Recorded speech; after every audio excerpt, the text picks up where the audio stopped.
This is Robin Stripling. I'm with the Special Education Unit at the Arkansas Division of Elementary and Secondary Education, and I would like to talk with you about assessment decisions and graduation requirements for students with IEPs. I will be referencing several resources that may be found by typing in tinyurl.com/ARALT information into your browser. So that's tinyurl.com/ARALT information. You will notice on some of the slides that there will be a little blue box with a number that will show you on that resource document which of those resources I'm referring to. Number 1 on that document is a copy of the slide, so you do have access to the presentation. And number 2 is a live binder that is a place that we house the resources for this particular topic. So let's start with a little data. I wanted to share with you the graduation rates for students with disabilities. So you can see here that in the United States, 64.6% of students with IEPs graduate with a diploma. In Arkansas, that percentage is 83.8%. So I'd like for you to think for just a moment why Arkansas might be so far ahead of the rest of the nation. And we will dig into that just a little bit later on. So we actually have the highest graduation rate for students with IEPs in the nation, which is just a staggering piece of data for our students. However, our students do not do nearly as well when we think about their proficiency rates as compared to other students in the United States. So looking at NAEP scores, the National Assessment for Educational Progress, which is given in grades 4 and 8, you can see that there are 10 states whose students with IEPs do worse in math than our students with IEPs do. And in 8th grade math, 1 state has students with IEPs who do worse than students in Arkansas. In 4th grade reading, there are 4 states whose students do worse. And in 8th grade reading, 2 states whose students with IEPs do worse than ours. So if you think about the graduation rate that I just showed you a few moments ago and these proficiency rates, I think you can see that those two things just don't really go together. You would assume that if our graduation rate is the highest in the nation, that our proficiency rates would be very high as well. Or if our proficiency rates are quite low, then our graduation rates would be low as well. So I'd like for you to think about why there might be that difference in graduation rates and in proficiency rates. Another piece of data that we will talk about a little bit is least restrictive environment. And this has to do with how much time that particular student is pulled away from his non-disabled peers. So least restrictive environment, we want our children with their non-disabled peers as much as possible. Unfortunately, we are in the bottom of the nations when it comes to LRE. We pull our students away from their non-disabled peers more than almost all other states. We're in the bottom 6. So let's think about what ESSA tells us. One thing that ESSA tells us is that there is a change in alternate assessment. Previously, a district could give the alternate assessment to as many students as it felt was appropriate. However, only 1% of those students could count as proficient. ESSA says that states may only administer the alternate assessment to 1% of the tested students. However, there is no cap on individual districts, but the state must be under 1%. We have yet to reach that 1% mark. We are at about 1.3% at this time. But let's think about why the federal people would put this requirement in place. It is to try to help those students to have the best outcomes possible.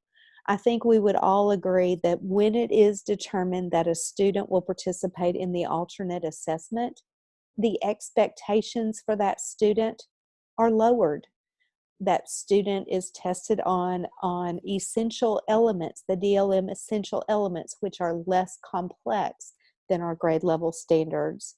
The instruction that they receive is typically less complex than the instruction that a student who takes the general assessment receives. So this is not a way for the federal people to try to harm students. It is really trying to make sure that we are giving our students the best possible opportunities to success.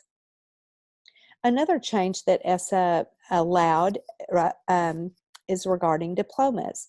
So previously, IDEA and IDEA still says that a student with an IEP may stay in school if it is necessary for that child until his age of FAPE, free and appropriate public education. And in Arkansas, that is the school year that he turns 21.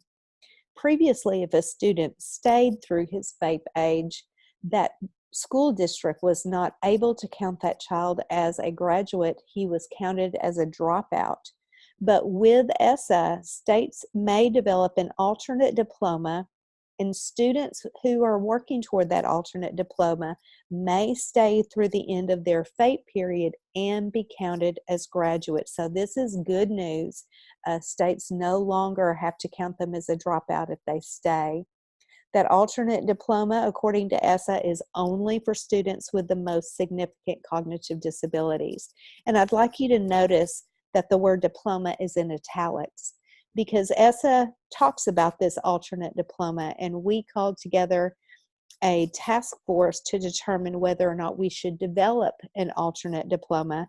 And that task force really liked all of the opportunities for students with the most significant cognitive disabilities, but they did not want them to receive a separate diploma.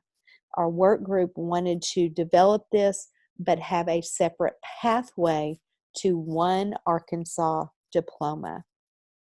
So here's what ESSA says about states who develop an alternate diploma. Those must be standards-based, aligned with state requirements for a regular diploma, obtained during that FAPE period, and this alternate diploma would only be for students with the most significant cognitive disabilities. NCEO, or the National Center for Educational Outcomes for Students with Disabilities, has this guidance document that is very helpful. We use this in our work in developing our alternate pathway to graduation. Notice that it does say alternate diploma. We chose to develop an alternate pathway to graduation, but using these guidelines. So far, everything that we have heard from the federal folks indicate that our alternate pathway is just fine. We do not have to have a separate diploma at this time. I did want to let you notice that this document is linked on your resource document. It would be a good thing to share with parents if they have questions about this alternate pathway. So again, 2 pathways, the same diploma. So students may start in 9th grade working on the general pathway to graduation, or they may start in 9th grade working on the alternate pathway to graduation. Either way, they are going to receive the same Arkansas diploma. So I wanted to share with you the graduation requirements for this new pathway. You'll notice that it is standards-based, and I want you to see how it is aligned with the state requirements for the regular diploma. So over on the left, we have the minimum graduation requirements for students who are graduating on the core path. In the middle, you'll notice that this is the alternate pathway to graduation. And over on the right, these are the standards that are to be used in the instruction for that alternate pathway to graduation. So in the core pathway, we have 4 English courses. And in the alternate pathway, we have 4 English courses. And you'll notice that these standards are linked there. So in the general pathway, we have 4 math credits. And in the alternate pathway, there are 4 math credits, 3 social studies credits, and 3 social studies credits. And again, the standards are linked here. For science, you see physical science and biology and another science, 3 credits. In the alternate, 3 science credits, and the standards for the alternate are linked here. PE and health, here on the core, health and safety, here on the alternate, and the standards are linked. So you can see that for every graduation requirement on the general pathway, there is an aligned graduation requirement for the alternate. I do want to point out that we do have some additional requirements, such as that digital course for credit. Schools may decide to use the visual art exploration course that was developed with ADE and Virtual Arkansas, and that the students will receive their fine arts credit plus meet that digital course requirement. All of the courses in this alternate pathway may be taught by special education teachers. I do want to point out as well that down at the bottom it says that students on the alternate pathway to graduation may earn credits in general education classes or resource classes. However, students on the general pathway to graduation may not earn credits toward graduation from alternate pathway courses. Okay, so which students should be on this alternate pathway to graduation? And similarly, which students should be on the alternate assessment, because the criteria is the same group of students. So we do have a definition for the students with the most significant cognitive disabilities. And if you click on this, you will see that this definition has 2 prongs. The first is that the student has a disability that significantly impacts intellectual functioning.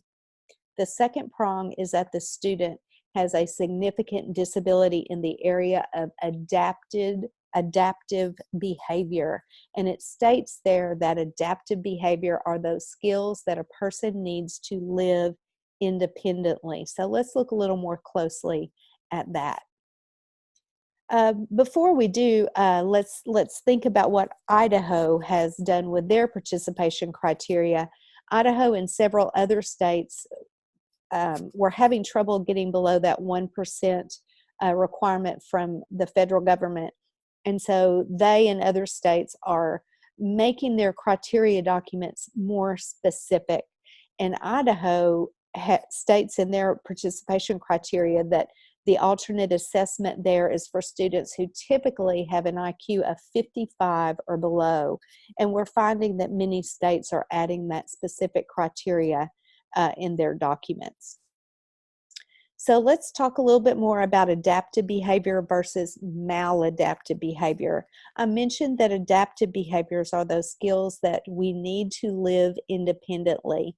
Can a person take care of him or herself? Can that person dress himself? Can that person fix something to eat? Can the person get himself or herself to work independently? Those are adaptive behavior skills. Maladaptive behavior skills are those skills that we often think of getting a student in trouble, maybe kicking, screaming, throwing, saying words that they shouldn't. Those are maladaptive behaviors. When we are thinking of the students with the most significant cognitive disabilities, we are thinking of those life skills, those adaptive behaviors. They are not going to be able to live independently. This is a piece that we took from the Oregon Alternate Assessment Manual just to kind of help us understand this deficit in adaptive behavior. So their document says that the student will probably require supported or assisted living and may involve a guardian. It also says that the student will require continued supervision and support into adulthood, provided through an adult service agency in order to access the community for recreation, employment, and daily living, needing that adult service agency. And that students' outcomes for employment will likely result in individualized supports provided by adult agencies. So again, I think you can see here what we mean by adaptive behavior. These are students who are not going to live independently. And I'm not speaking about your level of independence and my level of independence. Could a student get to work either on a bus, on a bicycle, or walking? And can that student take care of him or herself well enough to be able to live on his own or her own? This is a statement that was developed after the State Board of Education approved our alternate pathway to graduation. So it says that beginning this school year, the 1920 school year, incoming freshmen who are not participating in SMART Core must either meet the requirements for the core pathway or the alternate pathway in order to graduate with a regular diploma. It goes on to say, to pursue the alternate pathway to graduation, the student must have a significant cognitive disability and meet the criteria for and participate in the state's alternate assessment. And this was a statement that was written. However, it does not match ESSA, because ESSA doesn't say that the student must have a significant cognitive disability. ESSA says that the student must have the most significant cognitive disability. So let's think about what that means. Let's say we had 100 students from our state, just any 100 students that would represent our population of students. Out of those 100, 13 would have IEPs, because that's our current rate here in our state. And out of those students with disabilities, some of them would be students with significant cognitive disabilities. So let's think about what eligibility categories might be found in this blue oval. Who would be our students with significant cognitive disabilities? I would think of students with intellectual disabilities, multiple disabilities, perhaps autism, maybe a student with OHI, but mainly intellectual disability, multiple disability, autism. Out of that blue oval, one student would be the student with the most significant cognitive disability, meaning that there are students with intellectual disabilities, multiple disabilities, autism, who are in that blue, but not the green, meaning there are students with intellectual disabilities who will participate in the general assessment, not the alternate assessment. So thinking again of that blue oval, only one student out of that blue oval would be a student with the most significant cognitive disabilities. So why should we take great care before determining that a student, especially a young student, should participate in the alternate assessment? And I want to go back to what I mentioned about that federal mandate and why it was put into place. Because once a student is placed on that alternate pathway, that alternate assessment, it is very hard for that student to move from the alternate assessment to the general assessment. That instruction for that child is at a less complex level than for a student who participates in the general assessment. So it will be very, very difficult for that student to ever catch up and be able to move off of that alternate assessment path. We call that the least dangerous assumption. When you have young children, you want to assume that they can perform the way that you are asking them to perform. You are going to assume that they can meet those grade level expectations. And it is not until they prove you wrong that you would move them to the alternate assessment. Now, there are some very young children that you know will never be able to live independently, who do have that most significant cognitive disability and intellectual functioning and should be on the alternate assessment. But remember, when we make that determination, we are determining that the child will never live independently. So I want you to think about those second graders who are moving into third grade. Can you with confidence say that they will never be able to live independently when they leave school? I think for many second graders, That is a hard thing to determine. So why wouldn't we leave them on that general path where they can have that rich instruction, that more complex instruction, and see if they can do well on that path and have good outcomes. So let's see if we in Arkansas are choosing the least dangerous assumption.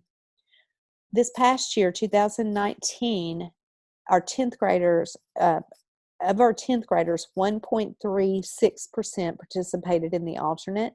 There's 9th grade, 8th, 7th, 6th, 5th, 4th, and you'll see that third grade is the grade that had the highest percentage of students participating in the alternate assessment. This is troubling to me because we are determining that these very young children will never be able to live independently. Couldn't we give them a chance, and maybe in 6th grade, 7th grade, sometime later, then revisit that decision and say, we can now with confidence say that this child will never live independently, and we are going to move them to the alternate assessment. Why not give them that chance first and use that least dangerous assumption? I do also want to point out that just because a student is in a class that we would call a self-contained class, that does not mean that the student must be on the alternate assessment. A student who is in a class that we call a self-contained class can have that instruction on grade level standards and can participate in the general assessment. So let's think a little bit about students who do not have the most significant cognitive disability. What should their instruction look like? We have this guidance document that is based on ESSA, and one of the questions it asks is about students graduating off their IEPs.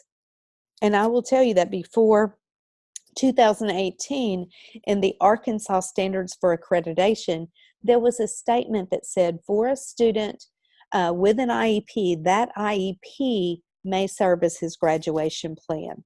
So that meant that IEP teams could really determine graduation requirements for students with IEPs. That is no longer in our Standards for Accreditation, and ESSA says no, a student cannot graduate with his IEP as his graduation plan because ESSA says that that is a lesser standard. So what will that look like for our students with IEPs?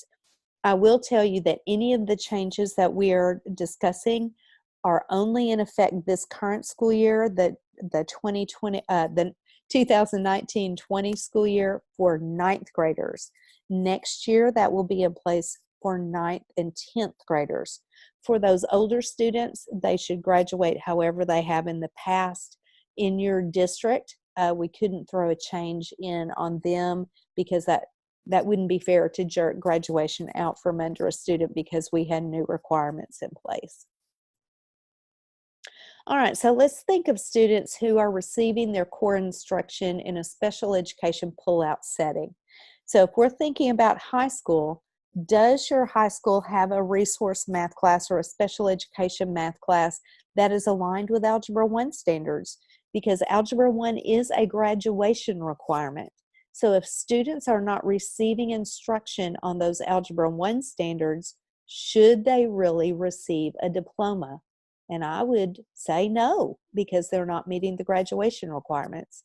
Now, this could be a resource math class taught by a special education teacher, and that teacher would take those Algebra 1 standards and teach algebraic concepts in that class.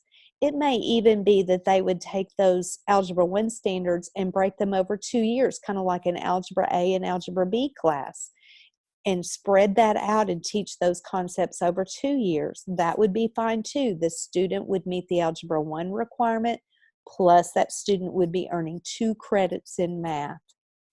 I would like to point out here, though, that if you have a special education math class where those Algebra 1 standards are being taught, you would still call it that generic name like Math 9. You would not call it an algebra class because probably that special education teacher does not have math certification. Does your school have a resource math class aligned with the geometry standards, similar to the algebra? What about biology? If you have resource science, is that teacher using the high school biology standards as a basis for that instruction? For physical science, is that instruction occurring? Or oral communication, which would now be personal communication or professional communication. And this is from Kitty Cohn, who is a special education lawyer in Arkansas, and it's in the Hechinger report that I have linked for you on our resource document.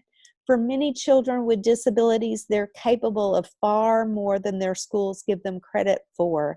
Their education falls far short of what federal law requires or even what common sense dictates.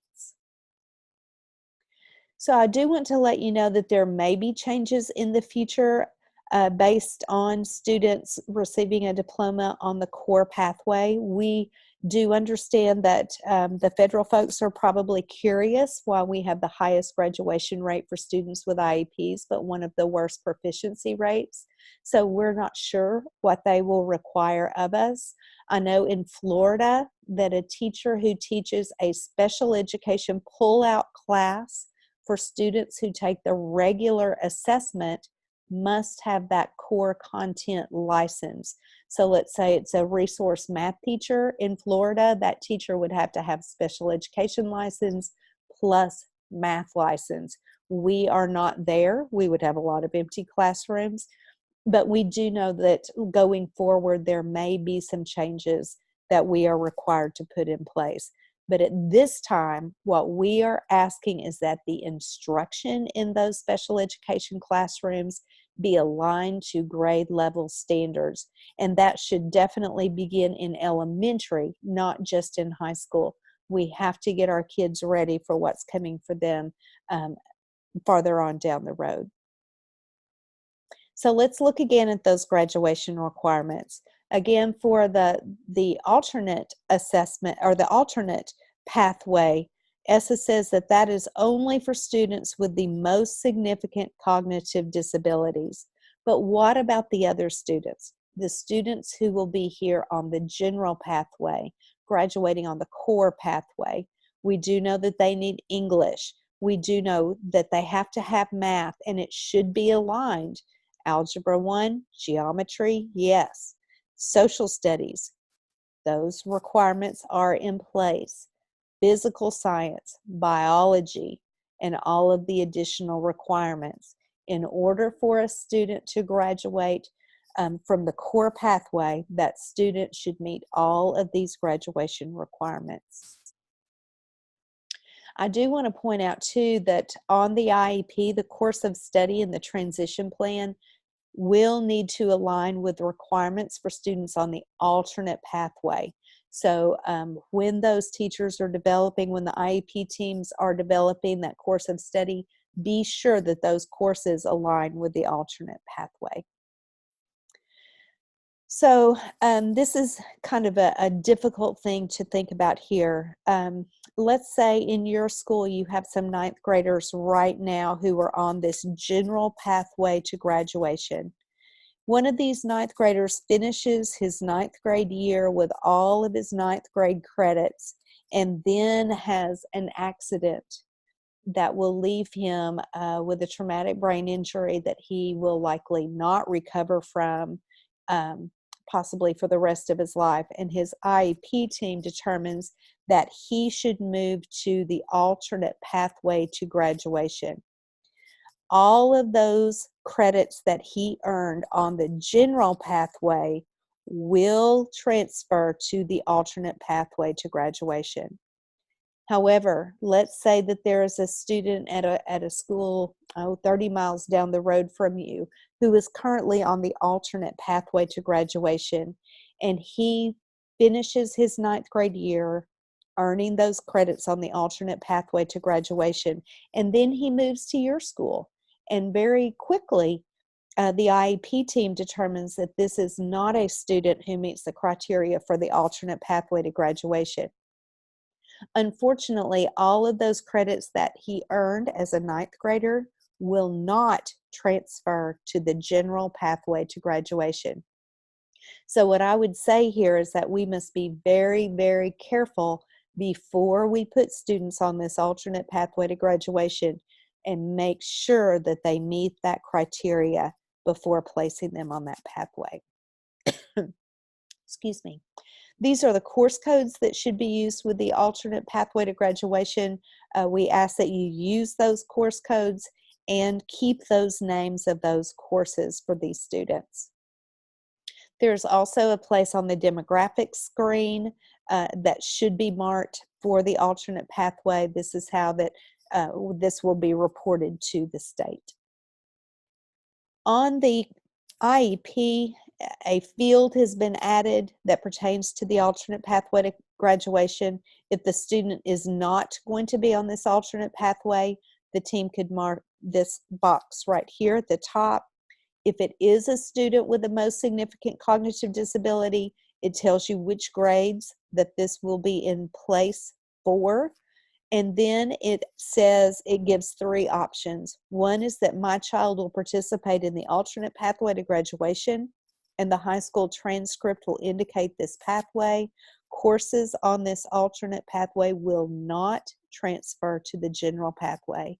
And notice that this is a decision that the parent or the guardian will be making. The second option is my child will participate in the general pathway to graduation, which means that in order to earn a diploma, that child would have to complete all core graduation requirements. The third option is my child will work toward a certificate, perhaps a certificate of attendance or certificate of IEP goals being met, not a standard diploma. So if you have a student who is working toward a certificate, that student will not count as a graduate for your school.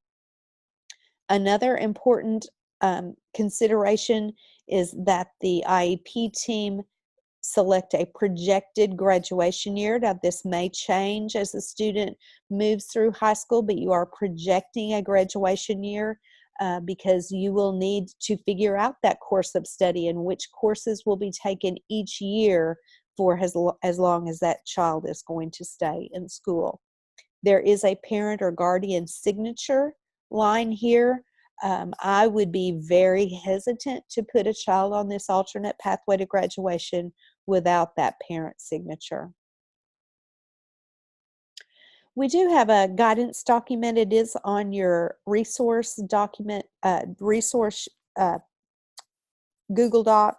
That is a guidance document from the federal folks, and it explains what will happen if the state doesn't get the alternate assessment percentage down below 1%. Again, we are at 1.3. We did go up a bit this past year. So if schools or districts are considering moving students to the alternate assessment, perhaps to try to help ESSA school index scores, or to move students to the alternate assessment so that that student can participate in the alternate pathway to graduation, we do just want you to know that there are some things that the federal people have told us will happen to states who don't get those numbers down. One of those is a cut in funding. That will be at the state level, not district level. The feds cut state funds. So I did just want to give you access to that particular document. Okay, a few things I just wanted to go over here at the end of this. So some takeaways for students on the alternate pathway to graduation or alternate assessment. It is for a student who has that disability that significantly impacts intellectual functioning, and that disability significantly impacts adaptive behavior, which means that student will likely never live independently. Both of those deficits should be thoroughly addressed in the IEP, the intellectual functioning and the adaptive behavior. Students must complete all alternate pathway graduation requirements in order to be counted as a graduate. IEP teams should consider the least dangerous assumption before determining a child, especially a young child, will participate in the alternate assessment. Still for the alternate pathway to graduation must be documented in the student's IEP. There are specific course codes and course names for that particular pathway. Students on this pathway may earn credits in general education classes or in resource classes. There is that demographics screen that needs to be marked. So these are for the general pathway or the general assessment. Students need to meet all core graduation requirements in order to earn a diploma. No more graduating off the IEP for current ninth graders. That is this year. Next year it will be 9th and 10th graders. Instruction should be aligned with grade level standards that should begin in elementary, not just when they reach high school. That instruction may be provided in pull-out special education classes. And if the teacher does not have content expertise, that should be developed. So if I were to teach a high school resource math course, I have the license that allows me to do that, but I do not have that content expertise. So I would need to develop that, perhaps work with an Algebra 1 teacher or a geometry teacher, or go to some training to learn how to teach those standards, work with perhaps a math specialist at a co-op. There is no test or required form to document this, and there are currently no changes in licensure. The only change that we are asking at this time is that instruction be aligned to grade level standards. That may already be happening in your school, and if it is, that is fabulous. There's nothing that you need to do to change.